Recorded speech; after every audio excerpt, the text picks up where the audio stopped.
Hello, hari ini saya bertemu dengan pemuda ganteng Pandu Sahrir, bosnya Danantara. Sebentar dulu, saya ketemu Yu kapan sih? Tahun 2003, Pak. 2003? 2003. Kok bisa ketemu? Saya waktu itu masih bekerja di investment bank, Pak. Saya waktu itu membeli bond, Pak. Ya. Bond yang waktu itu kliennya, lawannya saya tuh Bapak represent kliennya. Ya. Jadi saya pergi ke kantor Bapak tuh jam 6 pagi. Pak Hotman udah on standby. Kenapa jam 6 pagi waktu itu? Karena Bapak pagi terus Pak maunya meeting ya Pak. Jadi saya pagi-pagi datang, Bapaknya katanya udah jam 5.45 dari situ, saya jam 6 meeting sama Bapak udah pakai kertas, gambar-gambar ke saya. Tahun berapa? 2003 ya? 2003 Pak. Why me? Why me? Karena Bapak yang represent klien Bapak, saya beli bondnya klien Bapak. Oh begitu ya? Iya. Terus tapi kan ada apa kata Nono Makari waktu itu kan Dr. Nono Makari, bos Iya. saya dari Harvard. Jadi saya dikenalin sama Bapak lewat Om Nono Nono Anwar Makari, Iya. kantor pengacara internasional Makari Iya, Thailand. karena Pak Nono sama ayah saya sama-sama sekolahnya di tempat yang sama. Bapaknya Dr. Sahrir, angkatan 66 ya? Iya betul Pak. Sama dengan Pak Nono Makari, Iya, angkatan betul. 66 ya? Udah hafal sejarahnya. Lo hafal dong. Saya kan dulu sering ketemu bapak beliau. Jadi waktu itu bilang, udah kamu ketemu. Tapi itu jago banget tuh, hati-hati kamu. Ya saya mendingan temuin. Kalau jago ya mendingan saya bisa belajar. Maksudnya Hotman jago. Iya, Jago katanya. apa dulu? Kata orang saya sekarang jago dansa. Nah, jago untuk bisa belah case dan menangin case. Oh begitu ya? Sesimpel itu Pak. Makanya waktu Ya. saya temuin, wah kagum juga Pak, kok bisa jam 6 pagi udah bisa gambarin struktur, dana SPV segala. Posisi Ya. kamu di mana? Aku tanya, di mana kamu punya holding? Saya punya holding di sini. Kamu pasti kalah. Oh ya udah Pak. Jadi gimana nih solusinya? Bapak nyariin solusi buat saya, alhamdulillah profit Pak gara-gara itu. Jadi untung, makanya saya selalu terima kasih sama Pak Hotman. Makanya saya cerita ke Bapak saya waktu itu. Ya. Aku ngomong, wah mantap ketemu Om Hotman pada saat itu, kerja keras banget. Jam 6 gambar-gambar, structure. Terus dibilang kamu di mana bisa menang apa kalah. Jadi saya ingat banget Pak, sampai hari ini mungkin Bapak nggak ingat kalau saya memorable karena saya masih muda banget. Baru mulai kerja, tahun ketiga saya Pak kerja, bisa menghadap Bapak karena saya megang obligasi pada saat itu Pak. Itulah Beli bond. pertemuan saya pertama dengan Pandu Sahrir tahun 2003 ya? 2003 Pak. Anda sudah lulus dari Amerika Dari ya? Chicago Pak. Saya dari University of Chicago pada saat itu, terus saya kerja di Lehman Brothers saat itu Pak. Oh ya? Dan saya beli obligasi pada saat itu yang sekarang menjadi Pacific Jadi Place, tahun Pak. 2003 kamu sudah mulai ikutan bidang-bidang investment ya? Udah Pak, udah 3 tahun pada saat Ya. itu. Di sini aku lihat you punya, ini banyak orang bertanya, siapa sih Pandu itu kok bisa jadi orang top di Danantara? Di sini ada you pendidikan dari 2 universitas ya? Iya Ya. Pak. Ada di 2 di Amerika, 1 di Cina Pak. 1 di Amerika, apa itu? Di Chicago sama di Stanford Pak. Oh ya? Stanford iya Pak. Saya master bisnis di sana. Habis itu saya ambil juga di Tsinghua Pak. Terus Dari besar mulai negeri Cina. benar-benar menekuni bisnis investasi tahun berapa? Tahun 2000-an Pak, udah mulai Pak. Waktu bertemu Bapak saya udah 2-3 tahun kerja Pak. Berarti sudah pengalaman 25 tahun kali ya Pak. 25 tahun. Jadi memang dari segi pengalaman background dalam bidang investasi sudah sangat senior begitu ya. Dan alhamdulillah untung Pak. Waktu saya ketemu Bapak ngajarin saya jadi untung. Makanya terima kasih terus sama Bapak tuh. Mana bagi hasil dong. Udah Pak, makanya kita selalu kalau apapun ada urusan, saya pasti ke Pak Hotman Pak. Jadi pasti udah Pak. Oke, jadi kalau orang bertanya kepada sering ada orang apa nyinyir. Kok Pandu sih mentang-mentang dia ponakannya Pak Luhut Panjaitan gitu. Oh, Pak Luhut, Ya, iya, itu ternyata Anda sudah 25 tahun menekuni bidang investasi, Iya, lulus master dari Stanford Pak. Stanford Amerika Sama Tsinghua Pak. sama Tsinghua dari China. dan langsung bekerja di Saya kerja di Amerika Pak, habis itu 5 tahun. ya Baru di perusahaan apa? Saya perusahaan private equity juga Pak. Private equity sama juga bidang investasi juga, ya. Pak. Iya Pak. Oke? Terus kembali ke Indonesia, saya bangun perusahaan namanya TBS. Ya. Habis itu saya bikin perusahaan investasi lagi Pak, sendiri. Oke. Tahun 2016 Pak. Saya pernah dengar gosip di pasaran katanya you pernah untung miliaran dalam bisnis Shopee itu apa tuh? Itu ya namanya dulu Garena Pak, Ya. mobile gaming. Waktu itu sebenarnya teman sekolah saya Pak yang mulai. Ya. Saya ikutan investasi, saya dibikin jadi komut pada saat itu komisaris utama di Indonesia. Waktu itu pegawai 80 orang Pak, 50 orang lah. Oke, itu belum kenal Prabowo di situ ya? Enggak ya kenal, pasti kenal Pak Prabowo. Tapi saya belum pasti ada kenal. hubungan. Nggak ada hubungan, Oke. yang lain hanya biasa aja. Itu tahun berapa itu? Itu saya tahun 2014 Pak.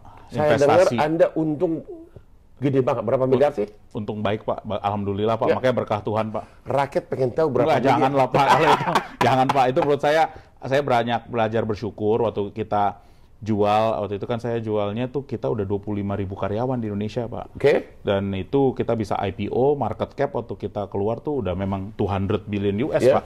Ya saya alhamdulillah aja Pak, itu terus sekarang saya menekuni bidang investasi aja. Jadi untuk dirimu sendiri sudah, Saya udah cukup, bisa Pak. membuktikan. Alhamdulillah. I heard it's a very big money you make profit. Alhamdulillah aja Pak, amin aja Pak. Jadi nggak bisa tahu Saya triliun. juga alhamdulillah lah Pak. Saya tuh kalau ngomongin uang tuh suka malu Pak. Yang penting Begitu. untung dan udah nyaman sama hidup. Dari sekarang ya saya ngerjain yang lain lah. Jadi sudah terjawab pertanyaan dari publik.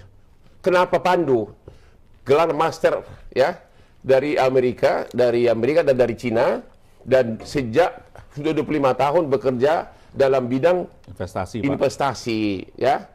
Sudah 25 tahun dan saya kenal dia pertama kali tahun 2003. Iya Pak. Oke. Pertanyaannya berikutnya. Anda mulai kenal Pak Presiden, mulai dipercaya gimana? Bagaimana Dulu? Mungkin dari tahun 2020-an 21-22 ya Pak ya. Ya. Pada saat itu saya berkenalan lagi. Sebenarnya udah kenal Pak Ya. secara keluarga, Ya. ya kan dari ibu saya, ayah saya almarhum juga baik dengan beliau. Ayah beliau saya kenal, semua orang tahu. Ya, Pak. Dr. Sahrir, tokoh pergerakan 66 ya. Iya Pak. Ya itu saya sering ketemu bapak beliau dulu waktu. Makanya saya ini udah tua sebenarnya. Tapi Bapak muda Pak, gayanya keren Pak. Jadi aku demen kalau ada Bapak meninggal langsung siap. Kemarin Bapak ping saya langsung siap Pak, gitu kan. Saya secara KTP umurnya udah parah. Secara biologis umur 30. Oh. Oke, pertanyaannya. Soalnya kan di Danantara itu katanya ada badan di atas, badan badan. pengelola, badan pemerintahnya. Iya, Pak. Namanya apa? BPI Pak, Badan Pengelola Investasi. Itu Daya- lembaga pemerintahnya. Lembaganya Pak. Terus di bawahnya Ada dua, mereka memiliki saham 99% di Danantara Operasional, dan kemudian Danantara nanti PT bernama Danantara Investasi. jadi pemegang saham di Danantara ini sekarang badan pengelola investasi Iya, Pak. Danantara. Iya Pak. Bukan Menteri Keuangan. Bukan Pak, jadi aset-aset yang sekarang saham-saham dimiliki dulu namanya BUMN, Ya. itu dialihkan kepada Danantara Operasional Manajemen. Seluruh BUMN di Indonesia sekarang pemegang sahamnya Adalah PT Danantara Operasional itu Pak. PT Danantara Yang Operasional. holding operasi itu Pak namanya. Oke. Iya Pak. Jadi dulu kan Menteri Keuangan ya. Betul Pak, dulu kan langsung to the state. Ya. Sekarang dibikin suatu badan untuk fully corporatized Pak, jadi suatu korporasi Pak. Dimasukin ke super holding. Jadi ini. pemegang saham dari seluruh BUMN adalah PT Danantara Operasional Manajemen. Betul Pak. Di atasnya adalah Badan Pengelola Investasi Betul. yang lembaga pemerintah. Betul Pak, tapi ada 1% dipegang oleh Kementerian BUMN ya Pak ya, seri A. Oh, Kementerian BUMN. Megang 1%. Oke, jadi sekarang seluruh BUMN ada dua pemegang saham, Iya, Pak. yaitu PT Danantara Operasional Manajemen 99% Betul, Pak. dan Kementerian BUMN 1%. Ya. Oke, terus Hati-hati loh semua, Bapak ini paling jago soal tata negara. Bos saya legal aja bekas anak buah Bapak nih. iya, dimakarin dulu. Iya, makanya nih semuanya dari Pak Nono sama Pak Frank Supit Pak, ini semua. Ya benar. Oke. Sekarang ini berarti contoh seluruh bank, Iya Pak, seluruh bank Himbara, BUMN bank ya, Pak. pemerintah. Himbara, betul Pak. semuanya pemegang sahamnya adalah PT Danantara, Pak. Danantara ini. Iya Pak. Kaya banget, berapa triliun itu aset itu? Itu kita Ada berapa ratus semuanya BUMN? 845 kalau saya nggak salah Pak. 800 45 perusahaan dan anak perusahaan dan cucu perusahaan ya Pak ya. itu kira-kira total aset berapa itu? Total Kalau kekayaan kita berapa? gabung-gabungin semua tuh udah hampir mendekati, semua tuh hampir 980 miliar USD. Berapa tuh? In rupiah?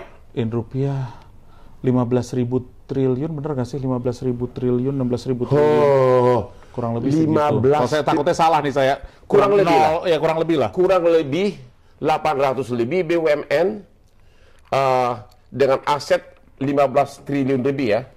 1.000 triliun Pak. 15 sakit gua ngomongnya. Iya Pak, makanya ini Pak. Saya juga- 15.000 triliun. Ya. Dan top investor manajemennya adalah Pandu Sahrir. Umur berapa sih lo? Saya 45 Pak, tapi mau jadi 46 Pak. Alhamdulillah Pak. Bakal jadi 46 ntar lagi Pak. Gila, seumur gini, coba, 15.000 triliun, ya. Tapi bukan kacang-kacang, memang dia udah 25 tahun lebih ya. Iya, Pak. Pengalaman dalam bidang investasi. Ya, jadi Iu ditunjuk bukan gara-gara Iu ponakannya Luhut bin Sarpanjaitan ya, bukannya? Wah, saya juga Banyak orang gosip Iya, begitu. tapi yang saya pernah cerita juga karena waktu saya diminta sama presiden di sana, Pak Luhutnya nggak tahu. Baru Oh, tahunya ya? habis itu. Itu paman apa? Itu paman, jadi ibu saya sama Pak Luhut kakak adik. Oke. Jadi nggak ada, bukan karena kamu itu bukan titipan dari Pak Luhut ke Nggak Pak ada, Prabowo, beliau juga bukan? nggak tahu, Pak. Malah nggak tahu. Malah nggak tahu. Itu Ya. emang inisiasinya, dan mungkin Pak Prabowo tuh, saya tanya juga bilang, saya ada list-listnya, kamu ya yang saya pilih. Ya saya siapa aja, Pak. Jadi sudah terjawab kritikan masyarakat yang selama ini. Kenapa ponakannya Pak Luhut ya untuk sebagai ya Pak, top penanggung jawab perusahaan segini banyak ya. Ya, Pak. Tapi memang dia master dari Stanford University Amerika, master dari Cina, dan puluhan tahun bekerja di bidang investasi. Bidang investasi. Berapa tahun di Amerika? Saya di Amerika lama-lama, Pak. 10 tahun, Pak, ada, Pak. 10 tahun bekerja. Iya, Pak. Saya kerja buat orang dulu, Pak. Oh. Baru 10 tahun terakhir saya kerja buat diri sendiri, Pak. Itu saya selalu bilang sama orang, jam terbang itu sangat perlu. Lawyer juga begitu.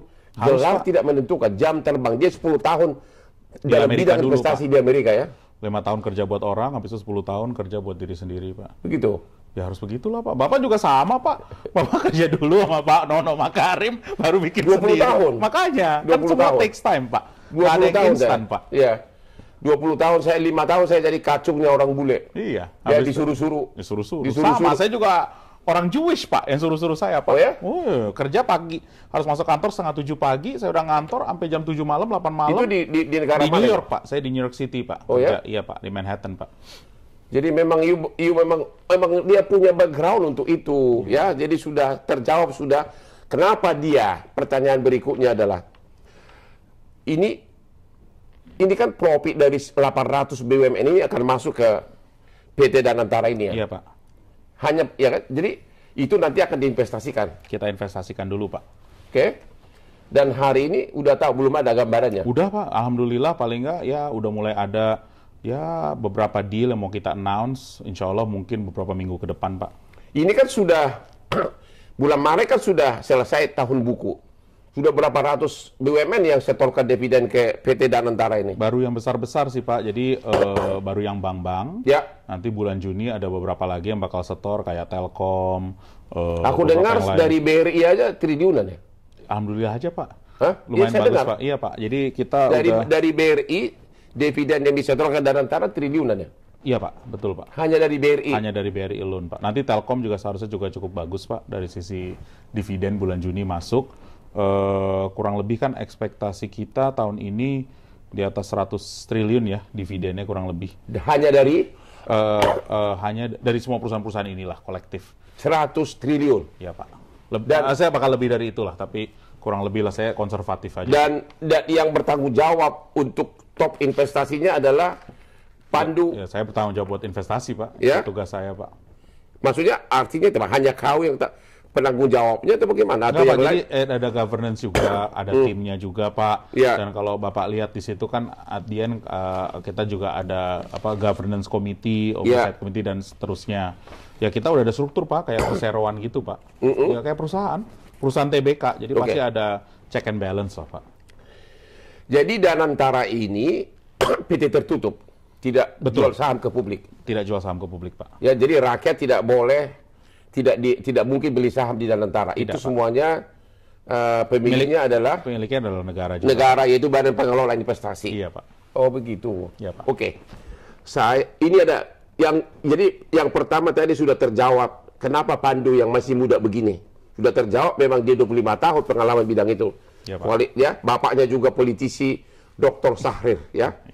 Sekarang masalah takut uang ini seperti kasus asuransi Jiwasraya. Karena kebetulan saya salah satu pengacara dari Dana Reksa yang di sana, dari perusahaan yang takutnya uang ini sudah terkumpul, diinvestasikan untuk berbau kolusi gitu loh. Kayak asuransi Jiwasraya kan uangnya itu diinvestasikan untuk saham-saham yang bodong. Ya, jadi mungkin Ya, gimana caranya tuh? paling bagus Pak, semua tuh lagi ngeliatin Danantara Pak. Jadi Ya, semua benar. fokus ke Danantara. Jadi kita juga menjadi lebih ekstra hati-hati. Ya memang pasti hati-hati Pak. Ya. Tapi dari sisi governance, yang Bapak tahu risk governance-nya pasti ada. Ya. Kita pasti announce apa deal yang kita lakukan dan kita tuh akan behave kayak sovereign wealth fund besar yang lain. Kita tuh sekarang nomor 6 Pak di dunia. Nomor 6 apa? Sovereign wealth yang terbesar.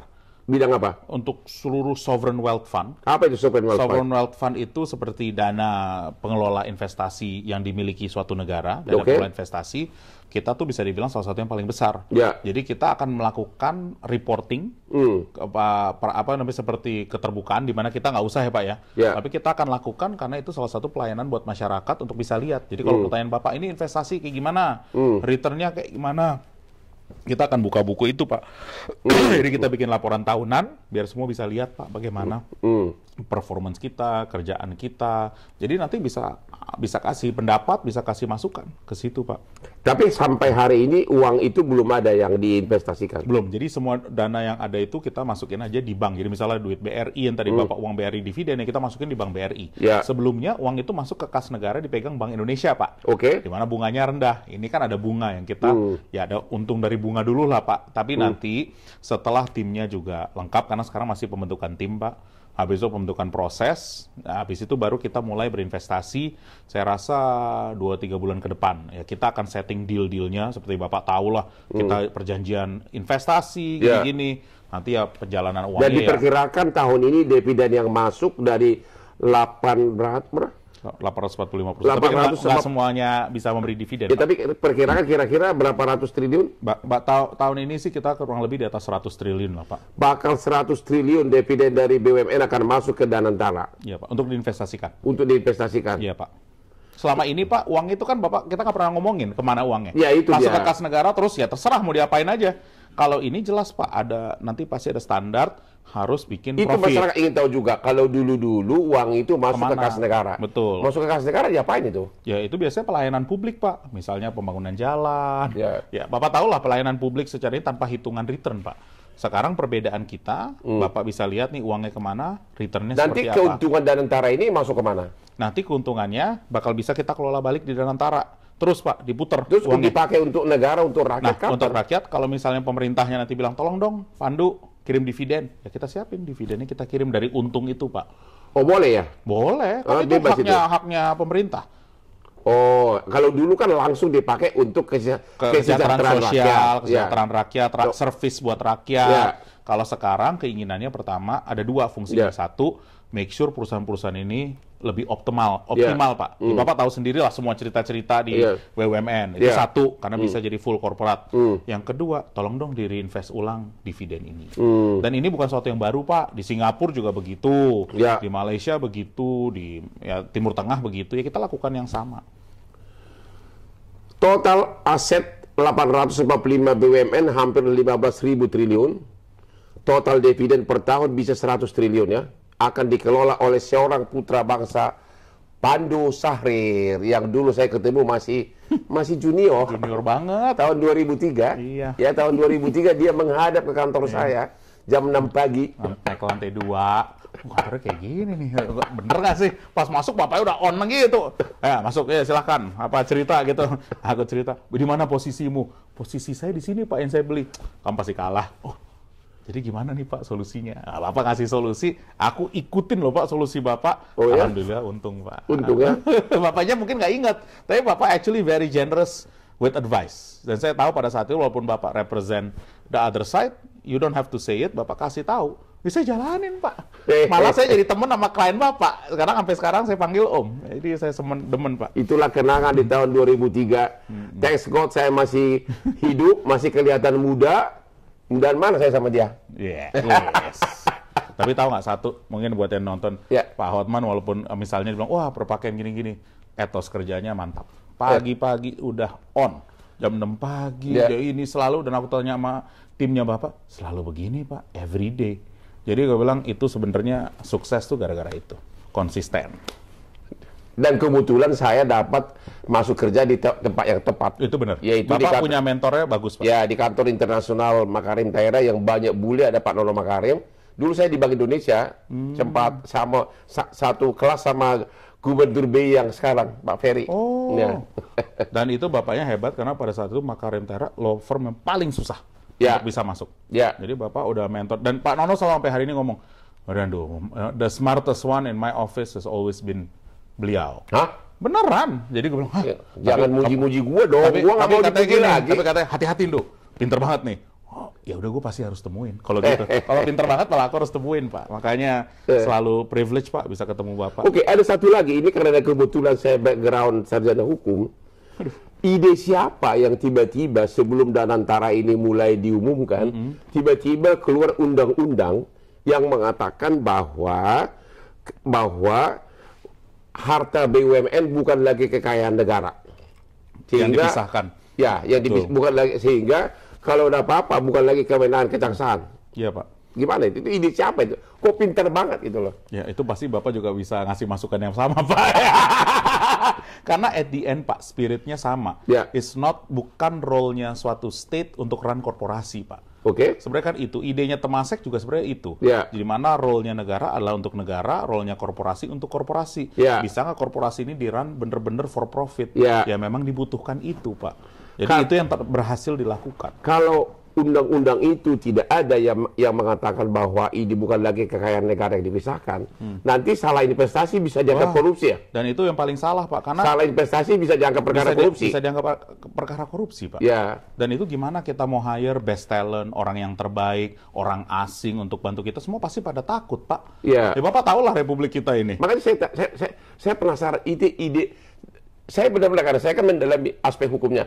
Ide siapa yang mengeluarkan undang-undang itu, pas Danantara mau diumumkan, tiba-tiba keluar undang-undang bahwa ini keluar dari ranah.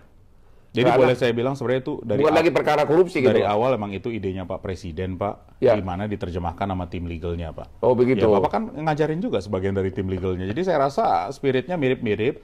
I have to give credit to Pak Presiden karena Begitu, emang ya? idenya how to fully corporatize state-owned enterprise, Pak. Jadi untuk negara. masyarakat Itu penting tahu, banget, Pak. di awal tahun ini keluar undang-undang disahkan oleh DPR dan Presiden RI, di mana disebutkan bahwa kekayaan BUMN bukan lagi kekayaan negara yang dipisahkan. Sehingga kalau ada apa-apa tidak tergolong lagi sebagai perkara korupsi. Betul, namanya business judgment rule, Business Pak. judgment. Karena kalau itu dianggap sebagai kekayaan negara, maka nanti kalau salah investasi atau rugi gara-gara Atau rugi. resiko bisa dianggap perkara korupsi. Betul, Pak. Ya, Bisa kalau ini dibilang bebas gitu. ya. Bebas, Pak.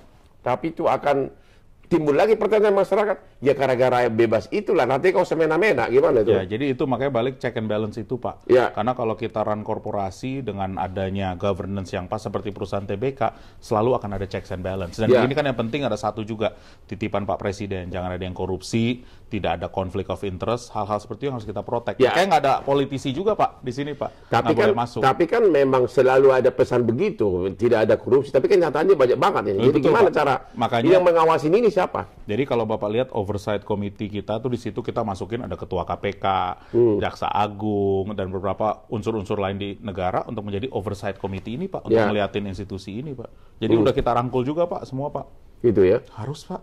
Karena ini punya negara besar banget, Pak. Ya. Jadi interestnya teman-teman yang nontonin Pak Hotman dan juga melihat Pak Hotman sebagai seorang tokoh yang mengerti institusi, ya ini harus ada check and balance, Pak. Benar. Kalau benar. nggak power only to one, Ya. bisa kemana-mana. Ya. Karena manusia kan nggak mungkin perfect, Pak. Ya. Jadi harus selalu ada check and balance, Pak. Kira-kira ini uangnya akan divestasikan dalam negeri atau di luar negeri juga? Jadi belum tahu. sebenarnya bisa investasi di luar negeri juga bisa. Ya. Yang pengen kita ningkatin ini, Pak, karena kan ini sebenarnya bisnis sumber daya manusia, Pak. Ya. Jadi kita pengen gimana sumber daya manusia itu bisa meningkatkan produktivitas Ya. orang. Jadi kita pasti invest pertama di dalam negeri untuk proyek yang ada yang bisa meningkatkan nilai ekonomi. Tapi kalau saya harus investasi di luar negeri, harus bawa dua, Pak. Teknologi atau know-how. Ya. Dan harus bisa saya bawa ke Indonesia. Masalahnya begini, kalau dikaitkan fungsi tugas dari Danantara untuk membantu masyarakat, itu kan bertentangan dengan prinsip bisnis. Kalau Hal bisnis beda, kan Pak. keuntungan sebanyak mungkin. Kalau Ya kan? kita balik lagi, korporasi paling penting, Ya. profit sangat penting. Jadi itu dua menurut Ya. saya komersial sangat penting, Pak. Komersial, ya, komersial. Gimana kalau ada yang namanya public service obligation, obligasi untuk membantu masyarakat banyak. Ya. Contoh di PLN, contoh di Pertamina, kita akan jalanin. Oh gitu. Tapi kita udah carve out itu akan menggunakan uang negara. Tapi kita yang pelaksana, gitu loh Pak. Jadi kita ngasih listrik murah atau gratis, ya kayak gitu-gitu, pasti nanti PLN akan jalankan. Pertamina kasih fuel yang murah, ya mereka yang akan jalankan Pak. Itu tugas public service obligation namanya Pak. Itu sama lagi mau ditambahkan untuk para netizen ini tentang Danantara ini. Kira-kira apa lagi? Ada pesan-pesan lagi? Pesan ininya, ini terima kasih banyak Pak Hotman nanyain tentang Danantara, karena setiap kali banyak concern, artinya kan sebenarnya banyak cinta Pak. Iya benar. Gitu. Ya. Jadi pasti banyak cinta ya, tentang tadi negara. udah terjawab, kenapa dia kok masih muda begini. Ternyata sudah 25 tahun pengalaman dalam bidang investasi, 10 tahun di Amerika, gelar dari Stanford University, gelar juga dari Cina. Bapak sama anak-anaknya sekolahnya juga sama bagusnya Pak. Ya, dan ya jadi memang dari segi jam terbangnya dalam bidang investasi, he's the one, oke? Sudah 25 tahun, ya. Apalagi bos? Mungkin yang penting kita nih ngebangun ini kan organisasi ini bukan hanya buat Presiden 08 Pak. Ya. Ini buat Presiden 09, 10, seterusnya. Memang ini adalah dana investasi simpanan untuk nanti buat masa depan masyarakat Indonesia, Pak. Ya. Jadi ya yang saya mau titip aja, kita pasti akan selalu membuka asas keterbukaan, Pak, governance dan seterusnya. Tolong sering-sering, Pak, Bapak panggil saya, Pak, untuk bisa jelasin kalau ada apa, karena yang penting sih komunikasi publiknya, Pak. Begitu? Iya, Pak, itu paling penting. Dan ini memang kita cari anak-anak orang-orang Indonesia yang terbaik, putra bangsa, putra-putri bangsa terbaik. Kita, tapi memang harus dibilang, bisa dibilang elitis sih, Pak. Maksudnya? Elitis emang yang terbaik aja, Pak. Tapi inklusif. Semua juga bisa. Ya kan, kita pasti ngasih kesempatan. Jadi ya insya Allah, Pak, semoga perusahaan-perusahaan di bawah Danantara akan makin baik, Pak, di bawah Danantara. Jadi tidak akan terulang. Yang paling dipertanyakan masyarakat adalah contoh kasus Jiwasraya. Premi dari masyarakat masuk ratusan miliar. Lebih malah, triliunan. Tapi oleh oknum direksi, kerjasama dengan oknum pengusaha, seolah-olah didirikan PT TBK. Iya, Pak. Bisa lolos PT TBK, tapi bisnisnya bodong semua. Iya, Pak. Dan uang itu kemudian dibeli saham dari TBK yang bodong tersebut. Kenapa saya tahu? Karena saya salah satu pengacara dari perusahaan security company yang ikut jadi terdakwa korporasi di kasus itu. Itu orang itu selalu begitu, bakal dikorupsi nanti itu. Ya, Pak. Itu pasti ada 15.000 triliun aset negara di Danantara. Yakin tidak akan terjadi itu. Pak, kalau dalam sejarah manusia, you never know. Saya nggak berani ngomong gitu, tapi kita pasti check and balance, Pak. Begitu ya? Kita akan melakukan yang terbaik, dan tentunya kita sekarang bilang, kalau kalian ada masalah kayak korupsi segala, tentu kita akan laporkan. Ya. Yang penting di sisi kita tidak boleh ada konflik of interest. Kita jalanin prosedur sesuai tata kelola yang baik, Pak. Sisanya kita tentu kalau misalnya ada yang nyolong, ya pasti kita laporin, Pak. Ya. Nggak bisa, karena ini semuanya harus tahu ini aset negara yang kita jagain. Ini bukan lagi buat saya, Pak. Ini buat saya juga, saya biar clear juga. Tapi kepada pemirsa. Di satu pihak, betul, you sebagai top manajemen di Danantara, bukannya you juga banyak perusahaan lain? Saya udah. Private company-mu? Saya banyak, Pak. Saya tuh jujur Februari 24, saya resign, Pak, dari semua perusahaan. Jadi saya announce ke IDX, Pak. Ya. Buat perusahaan TBK-nya saya resign. Ke MAS juga saya resign, Pak, karena saya ada banyak fund management ownership, Pak. Oh ya? Yang company di mana saya di luar Danantara yang perusahaanmu sendiri, your own private company, Pak, ada berapa banyak? Lumayan banyak, Pak. Hah? Lumayan banyak, Pak. Kok lu bisa kaya sih? Ya alhamdulillah lah, Pak, bisa. Itu kekayaan dari mana? Banyak kan itu, Pak, karena investasi. Saya mungkin bisa dibilang hokinya dari SDM, sumber daya manusia, Pak. Yaitu? Jadi ya Garena, Shopee, waktu kita investasi, saya investasi pribadi, Pak. Saya nggak pakai fund, pribadi aja. Itu dulu mungkin market cap $30 juta, $20 juta. Apanya? Market cap-nya Shopee. Ya. Waktu kita jual kan $200 miliar, Pak. Pusing gua. Ya kan? Jadi ya itu alhamdulillah. Makanya, aja, itu kan sumber daya manusia, bisnis sumber daya manusia. Walaupun dia tidak mau cerita, saya pernah dengar dia buat big profit dari investasi di Shopee ya. Ya alhamdulillah lah, Pak.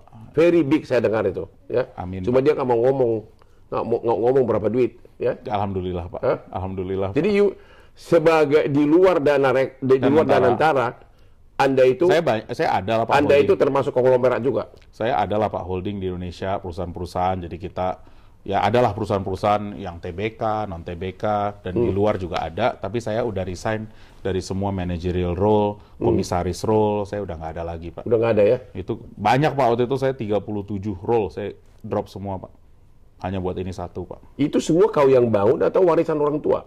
Orang tua saya Bapak tahu, Pak, nggak punya apa-apa, Pak. Iya, memang. Ibu saya, Bapak saya guru, terus bikin partai politik. Iya, iya. Nggak jalan. Jadi kan saya juga tahu cerita. Ya Bapak Ini tahu. umur berapa sekarang? Saya 45, Pak. Ini Bakal semua Anda capek dalam 10 berapa tahun? Kalau hasil resultnya bisa dibilang baru 8 tahun terakhir, Pak, result. Kenapa 8 tahun terakhir? Ya emang takes time, Pak. Kan Bapak yang ngajarin itu Oh, gitu. semua berjenjang bertahap, Pak. Jadi kalau hasilnya sendiri secara profit, dividen, cash flow mungkin baru 8 tahun, 9 tahun terakhir, Pak. Begitu ya? Iya, Pak. Ya. Puji Tuhan lah, Pak. Jadi tidak ada kekhawatiran untuk Danantara ya, itu ya. Uang BUMN aman di sana ya? Insya Allah, Pak. Ya. Mohon doanya juga, Pak. Pasti. Oke, kalau gitu kita tanya sekarang hal yang bebas saja. Iya, Pak. Ya, di luar Danantara. Gimana caranya agar anak muda cepat kaya? Kalau cepat kaya saya nggak tahu, Pak. Karena biasanya untuk kaya, jadi gini, Pak. Ya. Saya percaya either you're the fastest, you fast making decision, you bohong, ya kan, bisa juga cheat. Ya. You can cheat or you can steal. Ya. Ya, saya nggak mau cheat, saya nggak mau steal. So Jadi- you have to make decision fast, Pak. Itu saya. Oke, jadi faktor utama yang harus diikuti oleh anak-anak muda agar bisa menjadi entrepreneur, pengusaha sukses apa? Satu, keberanian, apalagi? Kalau keberanian tuh saya rasa given, tapi harus bisa ngerti calculate risk, Pak. Calculate risk, keberanian dan tapi harus menghitung bisa resiko. Dan jujur, buat yang muda-muda, Anda tuh harus punya semacam seorang role model yang untuk bisa ngajarin nih bagaimana. Role model. Role model Pengacara muda, role model kamu Hotman Paris ya. Iya. Kecuali gaya gua berdansa nanti dulu. Itu kedua. Dan Ya. ketiga, memang perlu sabar sih, Pak. Karena saya percaya banget dari ayah saya ngajarin semua terus berjenjang bertahap, Pak. Ya. Nggak ada yang instan, Pak. Ya. Jadi waktu saya ngulang lagi cerita-cerita ini penting, karena ya. kalau misalnya pemirsanya tahu tentang seorang Pak Hotman Paris juga nggak instan. Jadi waktu itu menghadap Bapak mungkin udah 50 something, tapi Bapak on top of your game, Bapak masih mau kerja pagi-pagi Ya, sampai sekarang. sampai sekarang. Jadi Ya. menurut saya, sorry Pak, nggak ada yang instan, Pak. Nggak ada Jadi yang kalau ada instan. yang muda-muda bilang saya cepat jadi mungkin hanya ada 1 dari 100 juta kali yang begitu. Sisanya sih menurut saya sorry Pak, just positioning aja.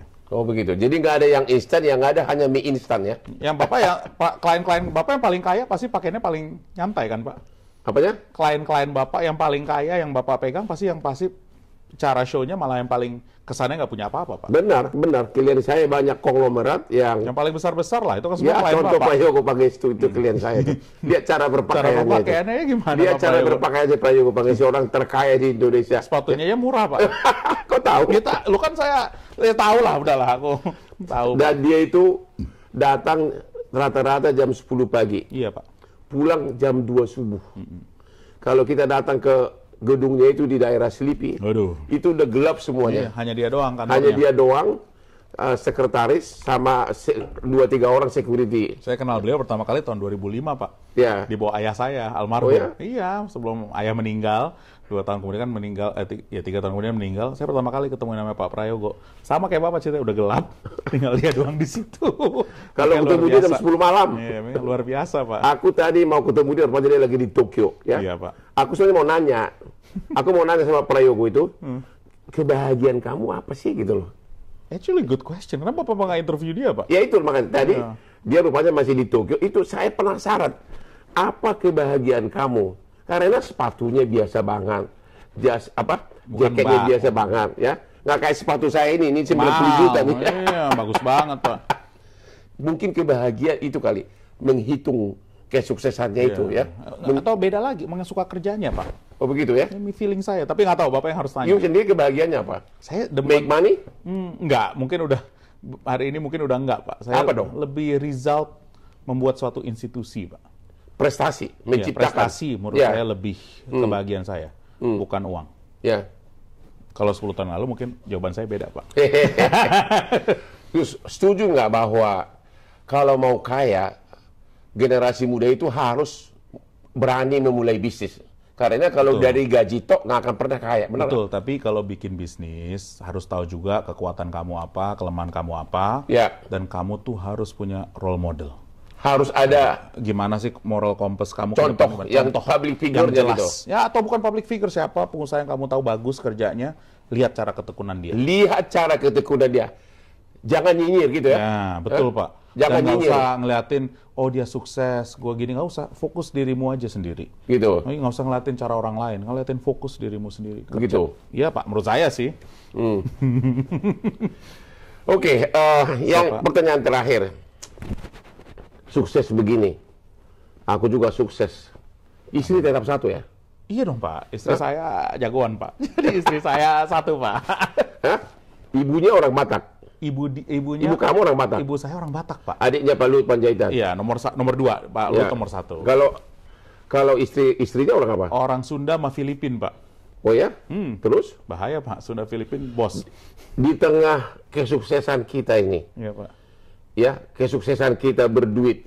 Jadi bagaimanapun kan laki-laki rata-rata suka wanita cantik. Iya Pak, Itu tidak bisa dibohongin kan? itu betul Pak. Bagaimana caranya kamu mencegah agar kamu tidak tergoda dengan kekayaan melimpah, umur masih muda, agar tidak tergoda dengan wanita-wanita cantik ini gimana? Saya belajar kayak Bapak Pak. Hah? Belajar ngeliatinnya Bapak gimana, karena Bapak very honest about yourself. What do you mean? Nggak munafik Pak. Very honest about yourself. Ngomong apa adanya, tapi saya lihat hubungan Bapak sama istri baik selalu, Pak. Benar. Artinya pasti rajin komunikasi Bapaknya. Tiap pagi Ya, betul, istri saya yang bikin sarapan, malah memilih Baju. dasi yang cocok, iya. Ya. Kamu kan tahu anak saya, Frank. Tahu, tiga-tiganya, ya 3 Pak. 3 anak Bapak kalau saya nggak Ya, salah. dan you know that gimana?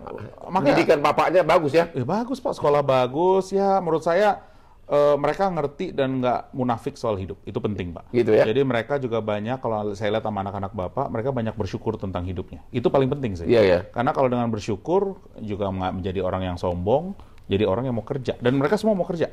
Itu bagus. Jadi I think itu makanya saya kagum sama Bapak, anak-anaknya semua jadi Pak. Insya Allah. Dan bapaknya baik. Ya, bukannya itu. Bapaknya pasti keras lah. Nggak mungkin baik aja. Nggak mungkin hanya baik aja. Yang paling utama kalau saya ya, adalah anak itu mencontoh kelakuan bapaknya. Kalau dilihat bapaknya tiap hari bekerja, dia pun akan Pasti terpengaruh. bekerja. Betul Pak. Dilihat bapaknya. Bahkan istri saya itu suka bisikin sama saya, "Bapak pensiun aja," gitu loh. Itu istri saya suka begitu. Ah, Udah mungkin. cukup lah itu katanya. Nggak mungkin Pak. Bapak Ya, sih tapi- sampai ini nggak bakal. Nggak mungkin. Nggak bakal. Nggak mungkin. Because seseorang baru berarti kalau dibutuhkan orang lain. Iya Pak. If you are needed Itu by value. somebody else. Itu namanya value Pak. Ya. Makanya bola kita nggak pernah boleh mati. Karena saya juga tahu buat saya ini hanya pembuatan institusi. Ya. Saya nggak bakal selamanya di sini. Ya. Saya nyiapin ini buat orang berikutnya aja. Semoga bisa lebih baik lagi Pak. Kamu sukses begini, apakah didikan orang tua atau memang banyak karena kau kembangkan sendiri sesudah merantau ke sekolah ke Amerika? Mungkin itu ada traumanya dikit Pak. Yaitu? Karena ada didikan ayah saya suka marahin saya, tough love dari ayah saya. Saya tuh kasarnya suka merasa dibuang sama ayah saya, disuruh sekolah ke luar negeri, gini-gini. Padahal, karena ayah saya pernah cerita, kamu tuh terlalu bandel. Nah, pas umur 20 Pak, Ya. saya dipanggil sama ayah saya. Karena dia ada uang, dia pengen berpolitik. Saya bilang, loh, warisan buat saya mana? Terus ayah saya bilang, uang saya, uang kamu. Oke. Uang gua mau gua bakar, itu urusan gua. Ya, Lu cari sendiri, lu udah gua kasih kail, lu cari ikan. oke. Jadi di situ gua bilang, wah, gua harus kerja nih. Jadi gara-gara itu Pak, saya jadi kerja keras Pak. Karena takut, karena pasti nggak dikasih apa-apa nih dari sisi materi. Oke. Jadi saya kerja Pak, umur 20 saya udah mulai kerja Pak. Oh, Kerja iya? di banking itu Pak. Umur di Hong 20 Kong. udah kerja di mana? Di Lehman Brothers Pak namanya itu, investment Iya. bank Amerika dulu. Oh, itu di New York, habis itu di Hong Kong. Itu investment terbesar zaman Pada dulu saat ya? itu ya Pak. Iya. Ya saya kerja Pak. Nyari uang Pak, karena waktu itu gaji yang berani ngasih gaji paling besar mereka. Oh, begitu ya? Lumayan Pak, zaman segitu 100.000 US. Hah? Dikasih Pak. Gaji kamu? Gajinya Umur Pak. berapa itu? Umur 20. Alhamdulillah. Umur 20? Ih, makanya berani nggak, ya saya mah semangat Pak. Oh. Kerja terus Pak di situ. Makanya bisa ketemu Bapak tahun 2003 gara-gara beli posisi. Ini siapa yang ngurusin? Lawannya siapa? Ini, tapi they have a lawyer, Hotman Paris. Saya pergi ke Pak Nono Makarim. nih kontaknya, kamu kontak pakai Nokia. Kontak Bapak. Akhirnya bisa ketemu sampai hari ini, saya selalu ingat cerita itu, Pak. Ya, begitulah cerita. Saya juga tahun 2000 sudah sering ketemu Pak Prabowo, ketemu Pak Hasim, saya jadi pengacara mereka. Ya, pas Pak. lagi Krispon waktu itu. Iya, Pak. Disitulah saya paling efektif, dan dua-duanya tahu bahwa saya tidak mungkin duduk di birokrasi. Karena gaya saya, gaya never stop flying, Never itulah stop gaya flying. Hotman Paris. Siap. Ya, kebahagiaan saya adalah kebebasan saya. Kalau kebahagiaan kamu apa? Kebahagiaan saya kerja dan hasilnya, Pak. Tiap hari kerja berapa jam? Saya udah kantor jam 8, jam 9, selesai whenever it's needed aja sih, Pak. Saya nggak ada. Begitu ya? Sabtu sampai Minggu pun. Tapi pasti kalau Sabtu Minggu saya pasti harus ada waktu sama keluarga. Oh, Itu begitu? penting, harus, Pak. Biar balance, Pak. Bukannya balance juga, biar Nggak di suka. rumah tenang. Saya nggak pernah lihat kamu clubbing, dansa atau gimana? Nggak pernah, Pak. Saya banyak kan ngangkat besi, Pak. Oh, ya? Pagi-pagi itu hobi saya ngangkat besi, Pak. Ngangkat besi, olahraga, itu aja, Pak. Gitu ya? Iyalah, Pak. Jadi nggak suka It's My Life Nah, itu nggak ada? Ismail Live tergantung, Pak. Kalau sama Bapak ya udah deh, saya ikutan Ismail Live. Nggak bisa lagi, Iya. nanti heboh nanti. Itulah kebahagiaan gua. Iya. Gua I can do whatever I Iya, want. betul, Pak. Ya? Betul, Pak. Tapi Anda sudah memilih profesi yang terhormat ini, Ya udah. go for that. Ya? Thank you, Pak. Oke? Sekali lagi, apa pesan terakhir sebelum kita tutup? Terima kasih dan semoga mohon support selalu untuk pembuatan Danantara dan semoga Danantara akan banyak berkah buat kita semua. Dan sebagai penutup, setelah melihat background pendidikan dan jam terbang dari Pandu ini, ternyata memang dia sudah punya jam terbang yang sangat tinggi dalam dunia investasi. Bahkan di tahun berapa Anda sudah dapat gaji $100.000 dari Lehman Brothers, perusahaan investasi Tahun terbesar 2000, Pak. Hah? Tahun 2000 itu, Pak. Tahun 2000 dan di kota mana? Kota New York sama Hong Kong. Ya, jadi memang he is the right person. Kita berdoa semoga Danantara ini benar-benar sukses demi rakyat Indonesia. Sekian dan terima kasih. Salam semuanya. Gini dong. Siapa?